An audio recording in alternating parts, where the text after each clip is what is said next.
حالتها خطر وبين الحياة والموت.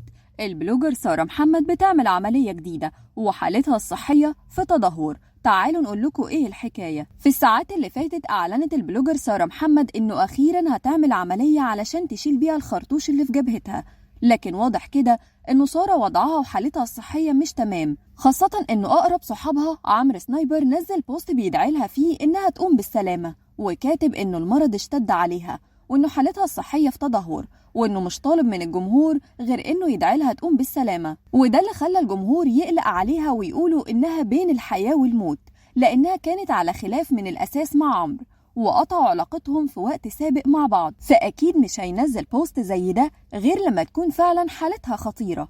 واللي ما يعرفش اصلا حكاية سارة، فهي بلوجر عندها 24 سنة، كانت خارجة يوم مع خطيبها عادي جدا، وفي الطريق وهي مروحة مسلحين ضربوا عليها رصاص، اتصابت في عينيها وفقدت بصرها تماما. ده غير ان عندها اصابات بالغة، منها رصاصة خرطوش كانت مستقرة في جبهتها. والغريب ان وقتها خطيبها ما طلعش بخربوش واحد من الحادثة. الناس بتتعامل معاها بتعاطف وبشكل كبير، خاصة انها وقعت في ازمات كتير بعد الموضوع ده، زي ان خطيبها سابها واستغنى عنها، واهلها كمان استغلوها علشان فقدت البصر وبقوا ياخدوا فلوسها ويلموا تبرعات على حسابها، وده اللي خلاها تسيب البيت وتروح تقعد في دار رعاية. رجعت سارة لحياتها وبدأت تشوف شغلها بمساعدة صحابها رغم فقدانها للبصر، وحاليا هي بتعمل عملية أخيرة علشان تشيل الخرطوش من جبهتها. رغم ان كل حاجة واضحة للجمهور من الأول وكانوا معاها من بداية قصتها، إلا إن في فئة بتتهم سارة إنها بتستغل مرضها علشان تعمل ترندات،